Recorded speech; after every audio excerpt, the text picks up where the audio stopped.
Hi, good morning, my dear student.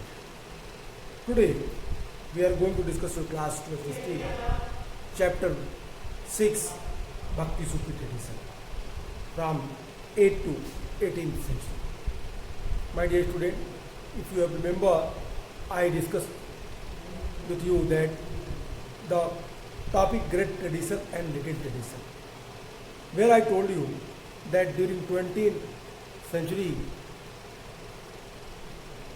one sociologist, their name was Robert Redfield, who did studies on the Indian societies, their religious faith and their rituals, their beliefs, their all the religious practices. He found that in these practices something is different from each other. He tried to explain that the faith and belief of the lower class of the people that is different from the upper class of the people. Even their God and deities also different from lower class of the people. But he became very astonished having seen that the mutual understanding with each other. He explained that, Robert Redfield explained that the lower class people interact with the upper class people in their life, and without any hesitation they adopted the faith and belief of the upper class or the high status people. They adopted their beliefs. And one more thing which is important, what he noticed, that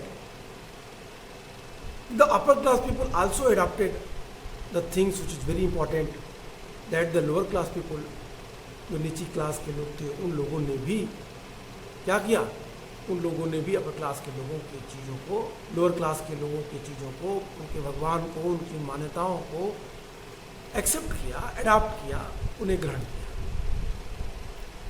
ये सबसे महत्वपूर्ण बात है. That is the very very important thing. Second thing is that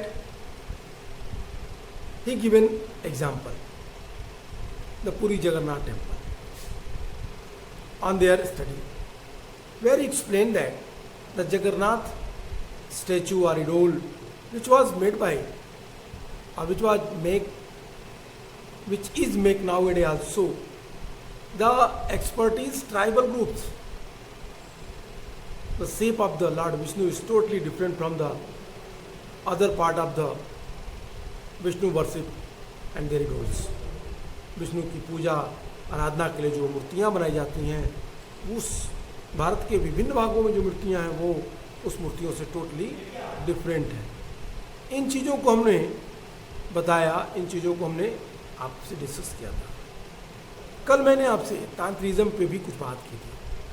मैंने कहा था कि तांत्रिक पद्धति वो पद्धति है जिसमें समाज के सभी वर्गों के लोगों को पूजा आराधना करने की, धार्मिक अपनी मान्यताओं को, अपने को संतुष्ट करने की छूट प्रदान प्राप्त थी.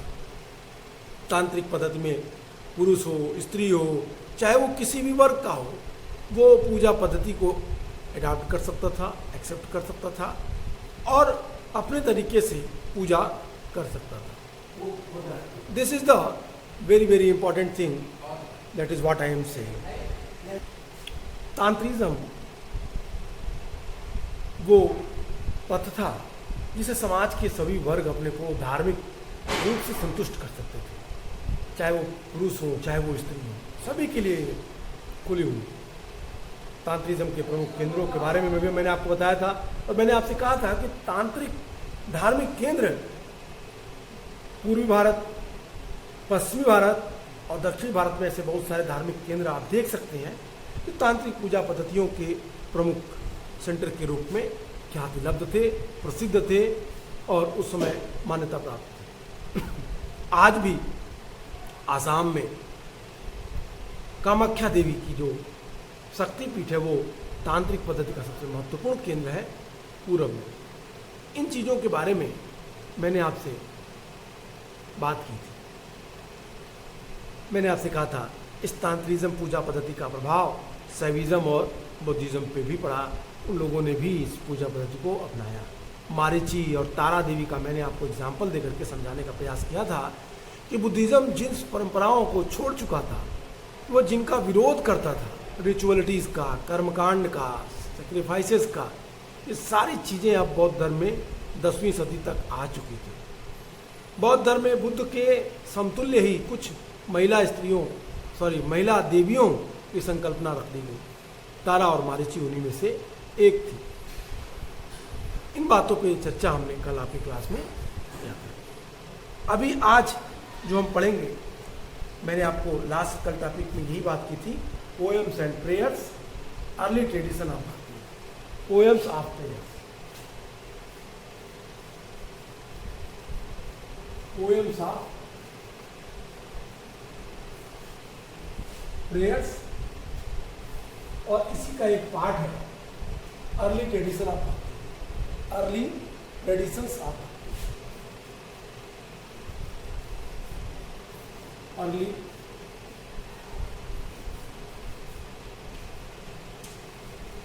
Tradition of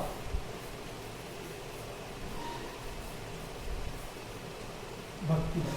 I hope you have remembered what I discussed in my study. I discussed that there are two types of bhakti. Two type of भक्ति. कौन कौन? दो पार्ट में हमने इसको थोड़ा. एक को मैंने लिखा सगुण भक्ति,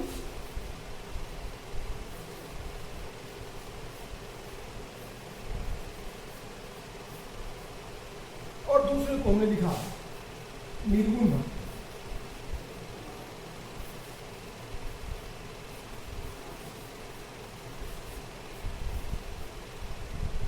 सगुण भक्ति एंड निर्गुणा भक्ति. निर्गुणा लिख दीजिए और सगुणा लिख दीजिए, क्योंकि इंग्लिश में सगुण को सगुणा. चलिए, ये हमने दो पार्ट में इसको, आपके बुक में इसके लिए कुछ और शब्द भी लिखे हैं. सगुण के लिए लिखा है with attribute,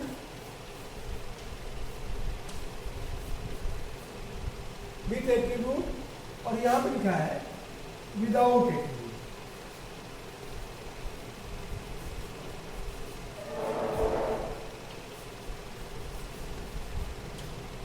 without attributes. With attributes का मतलब कि जहां पे क्या हो. चलिए, ये थोड़ा सा मैं इसको एक बार फिर से लिख देता हूं, क्योंकि कुछ नीचे के पोर्शंस दिख नहीं रहे. अब मैं ये दूसरा पार्ट है, वो है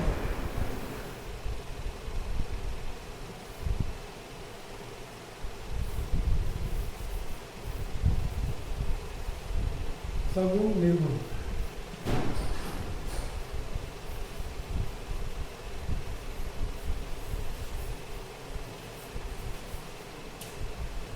और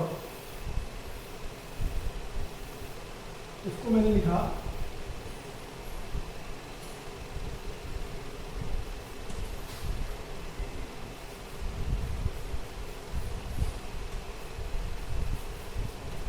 विदाउट एट. ओके, तो दो पार्ट, एक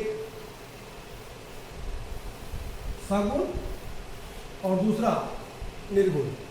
एक विथ एट्रीब्यूट और दूसरा without attribute. With attribute it means where god has some shape and size.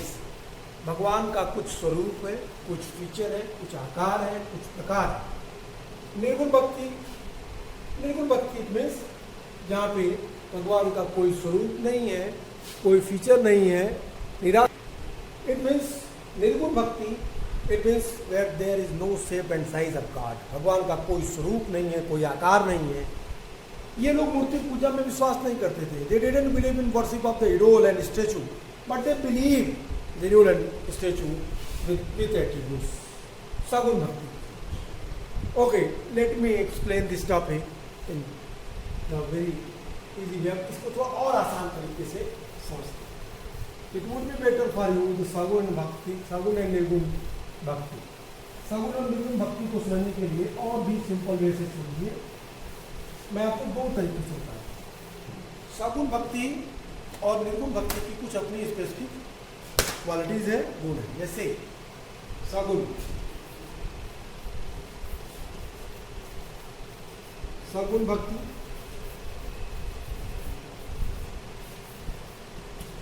सगुण भक्ति में दो है, एक राम मार्गी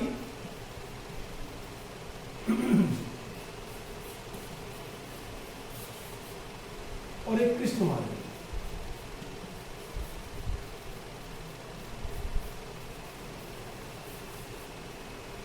राम मार्गी इट मीन्स जो राम की पूजा करते हैं, the main deity of the Ram, and Krishna margi the main deity of the Krishnas. सगुण भक्ति राम मार्गी में कौन कौन से पोएट आएंगे? Tulsidas,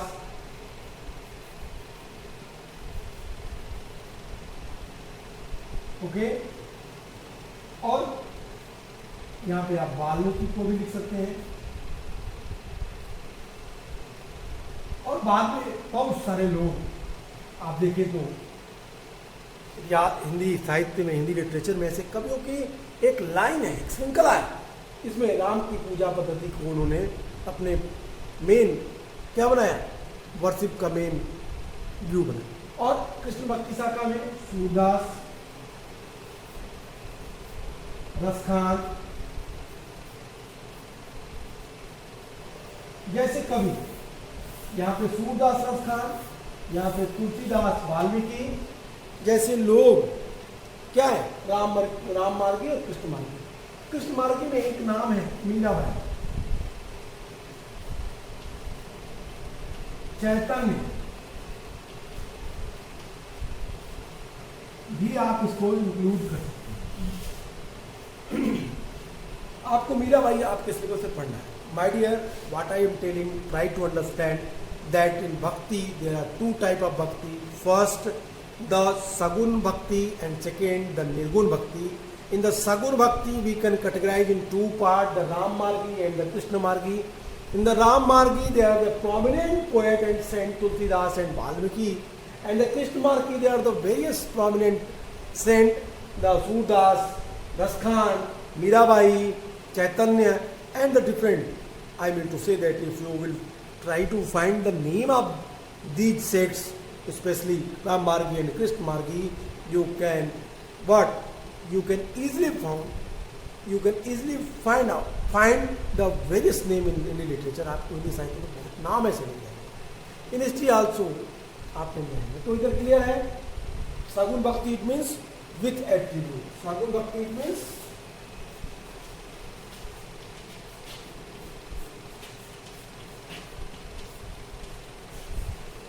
with attribute. ओके, सगुण भक्ति का मतलब क्या हुआ, विथ एट्रीब्यूट।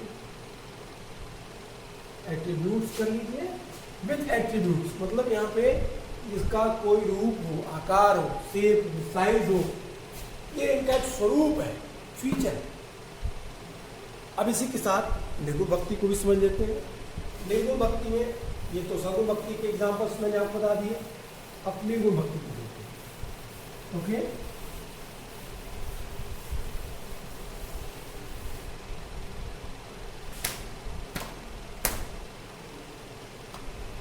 निर्गुण भक्ति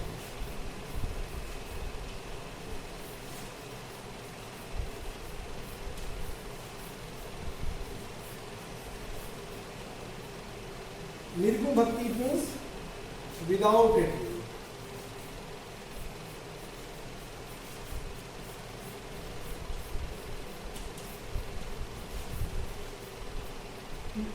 निर्गुण भक्ति में the poet, the saint, the followers of this view, they believe that God has no shape and size. भगवान का कोई स्वरूप नहीं है, भगवान का कोई आकार नहीं है, भगवान निर्विकार है, निर्विकल्प है, सर्वव्यापी है, सर्वशक्तिमान है।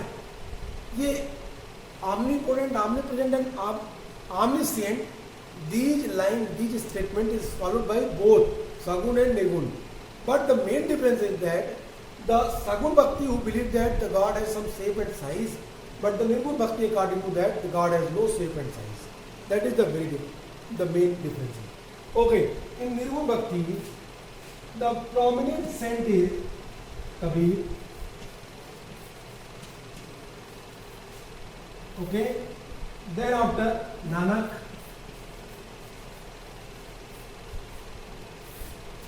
Kabir and Nanak, the prominent saint in this set. You have to read about the teaching of Kabir and Nanak in your syllabus. And Mirabai also. We will read about it कि वो क्या कहते हैं, वो कैसे teaching करते हैं. इन चीज़ों के बारे में हम बातें करेंगे. इन चीज़ों को भी हम ध्यान से देखेंगे. सबसे महत्वपूर्ण. अब ये तो हुआ सगुण भक्ति, ये तो हुआ निर्गुण भक्ति. मैंने आपसे कहा था कि ये पूजा पद्धति के अनेक तरीकों का विकास इस दौरान भारत में क्रमिक रूप से हुआ. कई ऐसे धार्मिक संत, कवि, सामाजिक नेता के रूप में उभरे जिनके आसपास एक पूरे समुदाय का गठन हो गया. एक बड़े समाज बन गए जो स्पेसिफिक गुट के लोग कहलाए. जैसे भक्ति में सगुण भक्ति के लोग, निर्गुण भक्ति के लोग. सगुण भक्ति में वैष्णव पूजा के लोग और शैव पूजा के लोग, वैष्णव अल्वार, शैव नैनार पूजा के लोग. इस तरह की जो कम्युनिटी बनी, इसमें भक्ति काफ़ी तेजी से फैली. यद्यपि बहुत सी भक्ति परंपराएं ब्राह्मण देवताओं और भक्तजनों के बीच, जो बहुत सी भक्ति परंपराओं में ऐसा देखा गया कि ब्राह्मण अभी भी बिचौलिए के रूप में काम कर रहे थे. लेकिन प्रायः भक्ति में मीडिएटर का कोई स्थान नहीं था. भक्ति is depend upon their what? The complete devotion and dedication towards God. Here one more thing which is very important, which I want to discuss with you, that what is the meaning of bhakti. So you can say in one sentence that bhakti means the complete devotion and dedication towards God. भगवान के प्रति संपूर्ण समर्पण कर देना ये भक्ति है. ऐसे बहुत सी कहानियां हैं जो आप भक्ति संतों के द्वारा लिखी गई. ऐसी बहुत सी हैगियोग्राफीज हैं, ऐसी बहुत सी बायोग्राफीज हैं भक्ति सेंट्स की, जिन्हें आप पढ़ के आसानी से समझ सकते. यहाँ पे एक बात तो पूछी जाओ कि अब एक भक्ति की परंपरा वो थी जहाँ ब्राह्मण बिचौलिए के रूप में काम कर रहे थे, और एक भक्ति की परंपरा वो थी जहाँ पे ब्राह्मण बिचौलिए के रूप में नहीं थे, बल्कि खुद व्यक्ति अपनी श्रद्धा भाव से, अपनी पवित्रता से भक्ति को प्राप्त कर सकता था. I hope you are getting understand what I am saying. और ये परंपरा जो थी, ये निम्न वर्ण के लोगों में, जो समाज के नीचे तबके के लोग थे, उन लोगों में काफ़ी प्रचलित हुआ, काफ़ी प्रसिद्ध हुआ. भक्ति परंपरा किसकी विशेषताएं मैंने सगुण और निर्गुण के रूप में आपको समझाया. सगुण और निर्गुण के रूप में आपने देखा कि किस तरीके से सगुण भक्ति शाखा का मतलब क्या होता है. What is the meaning of सगुण भक्ति, what is the meaning of निर्गुण भक्ति, what is the meaning of Krishna Margi, Ram Margi, and what is the meaning of the Kabir Panthi, Nanak Panthi, Dadu Panthi, and such type of others. One who believe God has shape and size, they call क्या, they call सगुण. जो believe नहीं करता वो general information है. लेकिन अभी भक्ति का इतिहास पढ़ने के क्रम में सबसे जरूरी है कि आप भक्ति का इतिहास को पढ़ें. I think it is very important for you that you have to know about what is the history of bhakti. भक्ति कहाँ से स्टार्ट हुई, भक्ति का एक्सपेंशन कैसे हुआ. In the first class, I was discussed that the bhakti that was what especially come into focus, come into existence during 8th to 18th century. But that place I was also informed you that especially 8th to 14th century, that era is a very specific era for bhakti.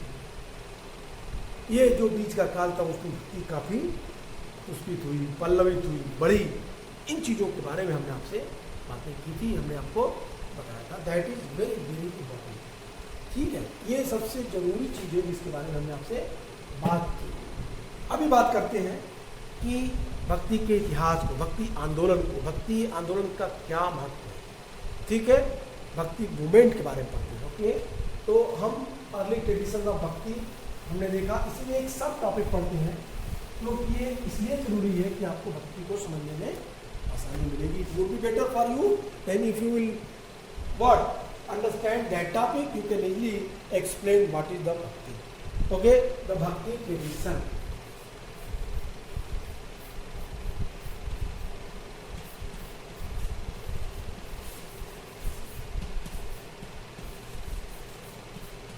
भक्ति tradition, भक्ति की परंपरा। चलिए इसको हम यहीं से continue करते हैं और भक्ति के इतिहास को समझने का प्रयास करते हैं। So my dear, bhakti tradition, if you want to know about this topic sincerely, then first you have to observe about that the history of the development of the bhakti. भक्ति का विकास कब से हुआ, इस चीज़ को जानने के लिए सबसे पहले आपको कुछ चीज़ों को विशेष ध्यान में रखना। जैसे क्या, जैसे आप देखिए कि हिंदू विचारधारा में मोक्ष की परिकल्पना की गई है। मोक्ष की प्राप्ति के लिए 3 माध्यम बताए गए हैं भक्ति के। ज्ञान मार्गी, मोक्ष की प्राप्ति के लिए 3 ज्ञान मार्गी, भक्ति मार्गी और एक तीसरा जो मार्ग है ज्ञान, कर्म और भक्ति। ज्ञान, कर्म और भक्ति, इट मीन्स ज्ञान मार्गी,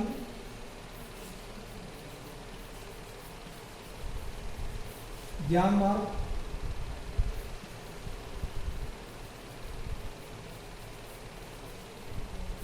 कर्म मार्ग और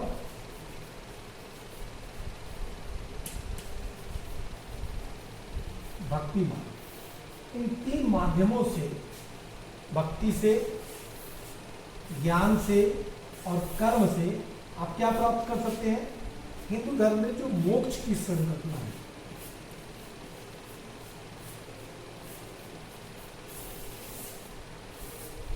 मोक्ष की संकल्पना में मोक्ष की प्राप्ति के लिए भक्ति, ज्ञान और कर्म, भक्ति मार्ग, ज्ञान मार्ग और कर्म मार्ग से आप मोक्ष को प्राप्त कर सकते हैं। ये बातें सबसे महत्वपूर्ण है, ये बातें आपको जाननी चाहिए। अब यहाँ पे दूसरा क्वेश्चन उठता है, वो ये कि आप भक्ति की शुरुआत कहाँ से। विभिन्न ब्राह्मण ग्रंथों ने इन चीजों का, इन तीनों मार्गों की चर्चा की। जैसे इस मार्ग की चर्चा, पहले आप बात करें कर्मकांड, तो वेद कर्मकांडी है। वेद कहते हैं कि कर्मकांड के माध्यम से आपको मोक्ष की प्राप्ति होगी। उपनिषद, जो उपनिषद है वो कहते हैं ज्ञान की प्राप्ति कर लेने से आपको ईश्वर की प्राप्ति का मार्ग सर्व सुलभ हो जाएगा, आपको आसानी से प्राप्त हो जाएगा। गीता में इन तीनों को एक साथ क्या किया गया है, समन्वित कर दिया गया है।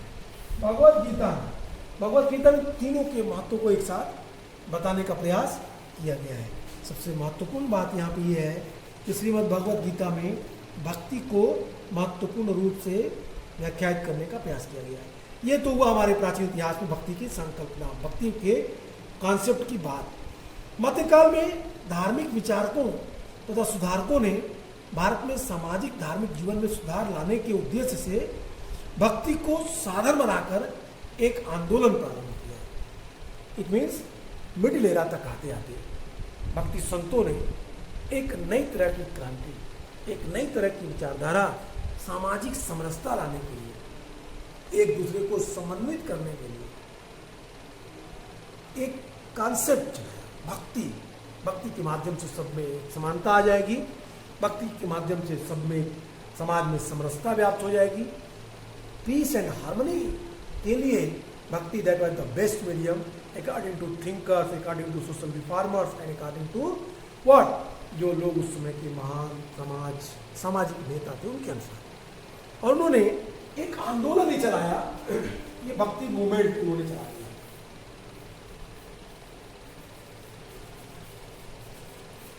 भक्ति आंदोलन को उन्होंने बल दिया। इन लोगों ने भक्ति आंदोलन के नाम से ये आंदोलन चलाया। यद्यपि भारतीय जनजीवन के लिए यह आंदोलन नया नहीं था, तथापि इस्लाम की उपस्थिति से इसे अधिक गति प्राप्त हुई तथा यह जन आंदोलन में परिणत हो गया। भारतीय जनजीवन में इनके एक नवीन शक्ति तथा गतिशीलता का संचार प्राप्त हुआ है। मेरे कहने का सेंस ये है माय डियर कि bhakti movement specially 8th century to 14th century सी, ये जो टाइम पीरियड है, इस समय जब 8th सेंचुरी के आसपास 712 में मुसलमानों का भारत पे आक्रमण हुआ, इस्लाम का आक्रमण हुआ, तो इस भक्ति आंदोलन को और अधिक गति मिली और ये अधिक तेजी से फैला अपने अस्तित्व को बचाने के लिए, अपनी स्थिति को मजबूत समाज में करने के लिए। तो इसीलिए मैंने कहा कि ये जन आंदोलन बन गया। भक्ति आंदोलन अब जन आंदोलन के रूप में भारत के हर क्षेत्रों में व्याख्यान की गई। मध्यकालीन समाज का यह आंदोलन कोई नया नहीं था। सर्वप्रथम इसका उदय दक्षिण भारत में हुआ, द्रविड़ में हुआ, तथा वहीं से इसका प्रचार उत्तर में किया गया। भक्ति, जो भक्ति के बारे में कहा गया है साहित्यों में कि भक्ति उपजी द्रविड़ी, लाए रामानंद, प्रकट कियो कबीर ने, सप्तदीप नौखंड। ये हिंदी साहित्य में भक्ति के बारे में एक जनरल दोहा मिलता है। मैं फिर से रिपीट करता हूँ, क्या गया? भक्ति उपजी द्रविड़ी, द्रविड़ी का इट मीन्स साउथ इंडिया से। भक्ति उपजी द्रविड़ी, लाए रामानंद, उसको वहां से लाने का काम रामानंद ने किया। प्रकट कियो कबीर ने, सप्तदीप नौखंड, उस भक्ति को फैलाने का, एक नए रूप में लाने का काम कबीर ने किया। 7 द्वीपों में, 9 खंडों में भक्ति फैल गई। एक दूसरे कॉन्सेप्ट के अनुसार कहा गया है, उत्पन्ना द्रविड़ साह वृद्धिम कर्नाटके गता, क्व चिन्ह चिन्ह महाराष्ट्रे गुर्जरे जीड़ागता। ये भक्ति दक्षिण से उत्पन्न हुई, महाराष्ट्र से होती हुई ये उत्तर भारत की तरफ फैली। दोनों ही विचारों में एक बात क्लियर है कि द्रविड़ क्षेत्र जो था वो भक्ति का मूल स्थान बताया गया है। भक्ति के मूल स्थान के रूप में हमें द्रविड़ देश को माना गया है। द्रविड़ देश में जन्मी, कर्नाटक में विकसित हुई तथा कुछ काल के बाद महाराष्ट्र में रहने के बाद गुजरात में पहुंचकर जीर्ण शीर्ण हो गई। इसका समर्थन संत समाज में प्रचलित इस एक भक्ति से भी होता है। भक्ति तथा धार्मिक आंदोलनों का सूत्रपात दक्षिण में 8वीं सदी के महान दार्शनिक शंकराचार्य के उदय के साथ हुआ, जिन्होंने विशुद्ध अद्वैत विचार का प्रचार किया। 8वीं सदी, यहाँ पे एक नाम लिखना जरूरी है, शंकराचार्य।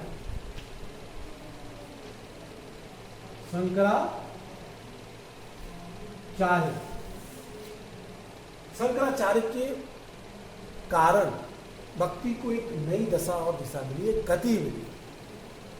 भक्ति को 8वीं सदी में शंकराचार्य ने एक नए रूप में स्थापित किया और फिर धीरे धीरे द्रविड़ से उत्पन्न होती हुई ये कर्नाटक से फैलती हुई, महाराष्ट्र होती हुई गुजरात में जाके जीर्ण शीर्ण हो गई। इसकी बात मैंने किया कि उत्पन्ना द्रविड़े साह वृद्धि कर्नाटके गता, क्व चिन्ह महाराष्ट्रे गुर्जरे जीर्णागता। भक्ति द्रविड़ी उपजी, लाए रामानंद, प्रकट कियो कबीर ने, 7 दीप नौखंड। अनंतानंद कबीर, सुखा सुरसुरा पद्मावती नरहरी, पीपा भावानंद रैदास, धन्ना सेन सुरसरी की धरहरी। कहता है भक्ति संतों के नाम काउंट करते कहता है कि ये लोग थे जो महत्वपूर्ण समाज सुधारक हुए, महत्वपूर्ण भक्ति संत हुए, भक्ति के महत्वपूर्ण भक्ति काल के संत हुए। ये शंकराचार्य ने 8वीं सदी में इस आंदोलन को अत्यधिक महत्वपूर्ण ढंग से स्थापित किया। उन्होंने अद्वैतवाद संकल्पना दी। फिर बाद में उनके मत के बाद हिंदू धर्म को और व्यापक आधार प्रदान करने के उद्देश्य से अनेक धार्मिक सुधारकों का भी आविर्भाव हुआ, उत्पन्न हुए, जो मोक्ष की प्राप्ति के लिए भक्ति पर बल दिया। भक्ति आंदोलन के प्राचीनतम प्रचारक प्रसिद्ध वैष्णव आचार्य रामानुज, जो 1017 टू 1137 में थे, उन्होंने सगुण ईश्वर की उपासना पर बल दिया। रामानुज के अतिरिक्त दक्षिण में अन्य प्रमुख धर्म सुधारक निम्बार्क, मध्वाचार्य, वल्लभाचार्य महत्वपूर्ण थे। वल्लभाचार्य ने कृष्ण भक्ति संप्रदाय पे विशेष ध्यान दिया, विशेष बल दिया और इस तरीके से दक्षिण भारत में भक्ति तेजी से। What I am saying, trying to understand, during 8th century, Shankaracharya established bhakti in a very prominent way in the southern part of India. After that, the Ramanujacharya, Madhvacharya, Vallabhacharya, Nimbarka, and there are so many religious saints who did very hard work to expansion of the bhakti in the